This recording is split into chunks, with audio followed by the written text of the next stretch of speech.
नमस्कार पाठकों, प्रदेश का सबसे तेज न्यूज नेटवर्क में आप सभी पाठकों का हार्दिक स्वागत है। देश प्रदेश से बेहतरीन खबरों के लिए आज यूट्यूब चैनल को सब्सक्राइब करें और अपने साथियों मित्रों को शेयर करें। जनपद शामली से संवाददाता दीपक कुमार बालान की रिपोर्ट। जनपद शामली क्षेत्र से समाचार विज्ञापन के लिए दिए गए नंबरों पर तुरंत संपर्क करें। Mobile number J9045934004 9927464235। शामली स्लग जयंत चौधरी का अग्निपथ को लेकर सरकार पर हमला। जनपद की सदर कोतवाली क्षेत्र के गांव काबड़ौद के इंटर कॉलेज में आज राष्ट्रीय लोक दल ने युवाओं को लेकर एक पंचायत का आयोजन किया है, जिसमें आसपास के क्षेत्र के ही नहीं अन्य जनपदों से भी नेताओं ने बढ़ चढ़कर भाग लिया। तो वही जयंत चौधरी ने अग्निपथ को लेकर केंद्र सरकार पर जमकर हल्ला बोला, जहां उन्होंने आर्मी के जवानों की पेंशन बंद करने के साथ साथ केंद्र सरकार से विधायकों और सांसदों की भी पेंशन बंद करने की मांग की है। उनका कहना है कि अब अग्निपथ का विरोध पंचायत के सहारे जनपद से दूसरे जनपद तक किया जाएगा। वीओ शामली जनपद के सदर कोतवाली क्षेत्र के गांव काबड़ौद के इंटर कॉलेज में आज हुई युवाओं की पंचायत में राष्ट्रीय लोकदल के राष्ट्रीय अध्यक्ष जयंत चौधरी ने केंद्र सरकार की अग्निपथ योजना को युवाओं के खिलाफ बताया है, जहां उन्होंने कहा है कि सरकार युवाओं को नौकरी के नाम पर बहका रही है और ना ही 4 साल के बाद घर आने पर ना तो वह आर्मी से कह पाएंगे और ना ही अपने आप को नौकरी पेशा बोल पाएंगे। उन्होंने कहा कि आर्मी के हॉस्पिटल में अच्छी सुविधाएं मिलती हैं, उस जैसी सुविधाएं देश के किसी भी हॉस्पिटल में आम इंसान को नहीं मिलती है। और मेरे आने पर पता चला है कि जैसे युवा पंचायत में आए तो पुलिस वाले गांव-गांव जाकर उनका नाम नोट कर रहे हैं और मैं योगी और पुलिस को बताना चाहता हूं कि मुकदमे ग्रामीणों पर नहीं, मुझ पर मुकदमा लिखना चाहिए। अगर मुझ पर मुकदमा ना लिखा गया तो मैं क्वालिफाइड हो जाऊंगा और अब पंचायतों का दौर चलेगा। आज शामली में पंचायती तो आने वाली 3 तारीख में मुजफ्फरनगर के शाहपुर में पंचायत होगी और मैं आने वाले समय में मिलने वाली अपनी 100% निधि को युवाओं के लिए खेल में प्रयोग करूंगा। मैं एक प्राइवेट बिल की भी तैयारी कर रहा हूं जिसमें कमेटी बनाऊंगा और बराबर सामाजिक संगठन का आयोग का गठन की मांग करूंगा। और मैं केंद्र सरकार से मांग करता हूं कि 5 साल के लोकसभा के मेंबर और विधानसभा के मेंबरों की सभी की पेंशन बंद हो जानी चाहिए। देश की आन बान और शान के लिए लड़ने वाले जवानों की पेंशन होनी चाहिए। जयंत चौधरी राष्ट्रीय अध्यक्ष RLD। साथियों, इस सरकार ने उत्तर भारत की आर्थिक भीड़ तोड़ने का कार्य किया है। एक समय में नारा दिया जाता था और राष्ट्रहित में देश भक्ति में नारा दिया जाता था, जय जवान जय किसान। लेकिन इन लोगों ने सबसे पहला प्रहार जय जवान पर किया।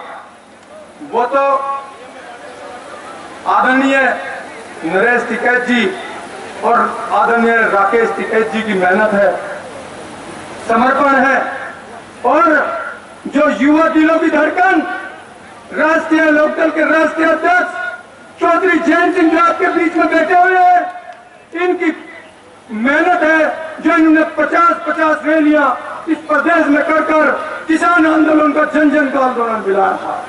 साथियों, उसी तर्ज पर आदरणीय चौधरी जयंत सिंह ने इस अग्निपथ के विरोध के आंदोलन को, इस युवा पंचायत को कर आज आगे बढ़ाने का कार्य। इजराइल में जो योजना लागू है उसको कौन सी कहते हैं? अभिनव मलिक जी आए और अपने विचार रखें।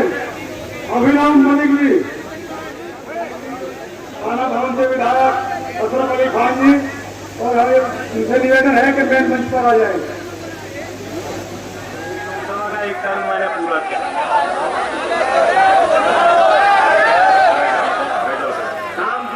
छोटा हो बड़ा हो, सम्मान उस सबका है। श्रम का सम्मान समाज जो करता है वह समाज तरक्की करता है। लेकिन ये आप भी जानते हो, वायुसेना है, कई सेना आपकी थल सेना है, कई तकनीकी पहलू होते हैं जो महज 6 महीने की ट्रेनिंग में आप बच्चों को सिखाई नहीं सकते। ये मुझे आर्मी के बड़े सीनियर और वरिष्ठ अधिकारी रह चुके, मैंने उनको घर पे बुलाया था, बैठक ली, उनसे समझना मैं चाहता था क्या उनकी क्या राय। उन्होंने एक मुश्त होकर सबने कहा कि ये गलत योजना है, ये आर्मी के रेजिमेंटल सिस्टम को तबाह करने की योजना है। कुछ ना कुछ इसके पीछे षड्यंत्र है। कि जिस क्षेत्र में हर गांव में हर घर की तस्वीर है कि आपके चाचा हो, आपके पिता हो, आपके पूर्वजों में सेना में गए हैं, शहीद भी हुए हैं, कुर्बानियां दी हैं, सेवा करी है, ये उस परंपरा को ध्वस्त करना चाहते हैं। इनकी मंशा है कि जिस क्षेत्र से आज जिस क्षेत्र का बोलबाला है उस क्षेत्र का नाम मिटा दिया जाए, उस क्षेत्र से कोई नौकरी ना दी जाए, उन लोगों को वंचित रखा जाए। जो लोग सड़क पे आए, किसान आंदोलन में आप सड़क पे आए, ये उसका दंड मोदी जी आपको देना चाहते हैं, ये उसकी सजा देना चाहते हैं।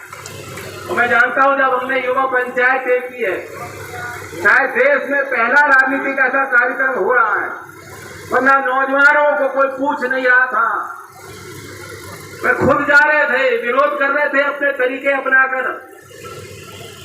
हम उसमें गलतियां नहीं ढूंढ सकते, उनकी भावना थी, गलतियां हो गई होंगी उनसे, लेकिन पहला राजनीतिक कार्यक्रम हमने कहा कि हम देंगे मन नौजवानों को, मिलना चाहिए नौजवानों को मन।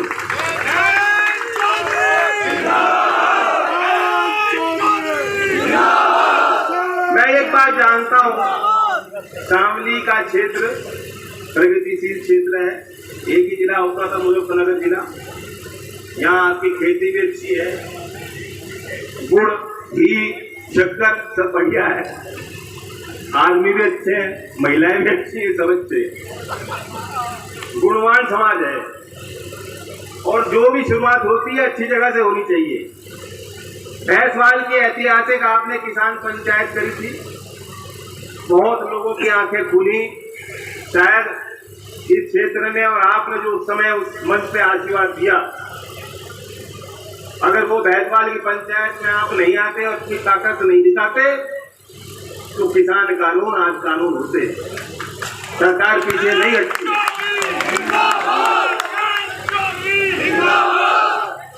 मैं जानता हूं कि हमने युवा पंचायत देखी है। अशरफ अली खान जी और उनसे निवेदन है कि मेन मंच पर आ जाए। अच्छी खेती हो जाएगी, ये जो विचार था उसके बिल्कुल विपरीत चौधरी चरण सिंह जी ने हमारे देश के लिए एक रास्ता तैयार किया, लेकिन उस रास्ते पे हम चले नहीं, उस रास्ते पे देश चला नहीं। और आज के इकोनॉमिक मॉडल और आज की परिस्थितियां अब ये ऐसी हो चुकी हैं कि खेती बहुत महंगी है और फायदे का सौदा नहीं आता। पहले कहावत होती थी ना कि रेल की सवारी हो, जिस घर में रेल की सवारी हो, नौकरी हो और मिल पे गन्ना जाता हो, उसे आप संपन्न परिवार मानते। अब मिल में तो गन्ना जा रहा है, लेकिन आएगा कब, हिसाब कब होगा, किसी को नहीं मालूम।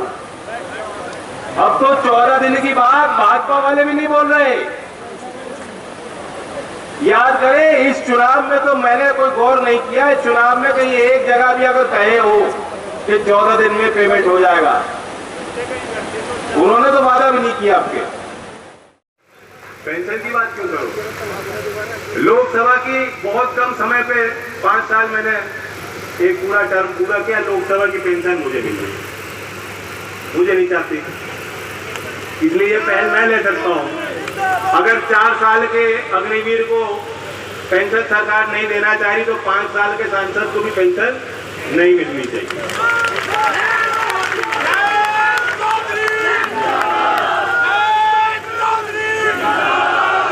आपके आशीर्वाद से अब मैं राज्यसभा मैं अपनी जल्द शपथ लूंगा जब निमंत्रण मिलेगा विधिवत। और एक उस संबंध में घोषणा मैं करना चाहता हूं कि मैंने ये विचार किया कि जो एमपी की निधि होती है, क्योंकि जब आप लोकसभा के सदस्य होते हो तो आप एक अपने क्षेत्र में ही लगा सकते हो और राज्यसभा के सदस्य अपने पूरे राज्य में लगा सकते हैं। मैंने ये तय किया है कि 100% अपनी निधि का प्रयोग मैं बच्चों के लिए, युवाओं के लिए खेल की सुविधा में, स्टेडियम बनाने में, रनिंग ट्रैक देने में, क्योंकि पश्चिमी यूपी का मिजाज, यहाँ बहुत टैलेंट है, खिलाड़ी अच्छे अच्छे हैं, यहाँ नौकरी मिलती नहीं, कोई व्यवहारिक खेल नीति अच्छी प्रभावशाली सरकार ने नहीं बनाई। और इसलिए हमारे बच्चे हरियाणा की टीम से जाके खेलते हैं या दिल्ली की टीम से जाके खेलते हैं, यहाँ हम ट्रेनिंग में नहीं कर पा रहे। तो इसलिए अगर आप सहमत हो, आप सहमत हो इस बात से, 100% निधि मैं खेल की सुविधा अपने नौजवानों को देना चाहता हूँ।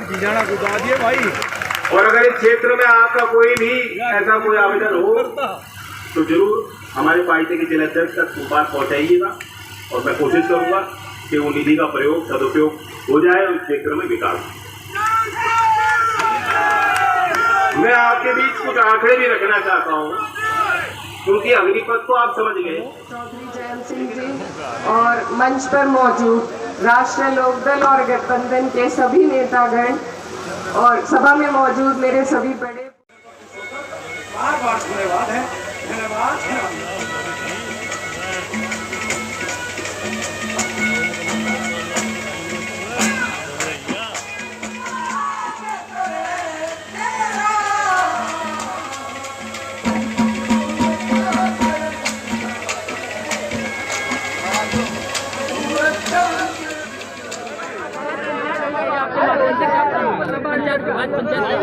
जी, हमने युवा पंचायत करी है शामली जिले में, पहला कार्यक्रम है, एक शुरुआत है। हमारी मंशा यही है कि नौजवानों को हम मंच दें, मौका दें। कई स्टूडेंट लीडर, यूथ लीडर आए, उन्होंने अपनी बात रखी। नौजवानों की जो चिंता है, देश भर के नौजवान आज आंदोलित हैं, अग्निपथ का विरोध हो रहा है, नौजवान आत्महत्या भी ले रहे हैं। तो हमारी प्रार्थना यही नौजवानों से कि वो हार न माने, हम लोग उनकी लड़ाई लड़ रहे हैं, इस लड़ाई में साथ दें और कोई भी ऐसा कदम ना उठाएं कि उनके परिवार की और मुश्किलें बढ़ जाएं। अग्निपथ का नुकसान ये है कि 4 साल की नौकरी किसी को नहीं चाहिए।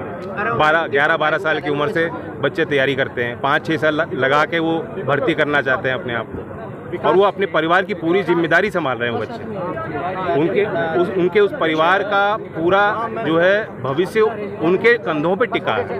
अब उस बच्चे को 4 साल बाद फिर नौकरी ढूंढनी पड़ेगी, उस बच्चे को 4 साल बाद कोई पेंशन नहीं मिलेगी, मेडिकल की सुविधा नहीं मिलेगी, कैंटीन की कोई सुविधा नहीं मिलेगी। तो आर्मी में जो आर्मी का एक रुतबा है, जो कल्चर है, जो परंपराएं हैं, वो ध्वस्त हो जाती है।